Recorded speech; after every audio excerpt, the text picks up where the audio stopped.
கண்மணி அன்போடு காதலன் நான் எழுதும் கடிதமே.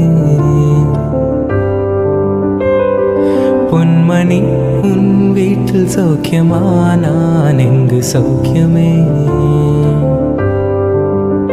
உன்னை எண்ணி பார்க்கையில் கவிதை சுட்டுது, அதை எழுத நினைக்கையில் வார்த்தை முட்டுது. ஓஹோ கண்மணி அன்போடு காதலன் நான் எழுதும் கடிதமே.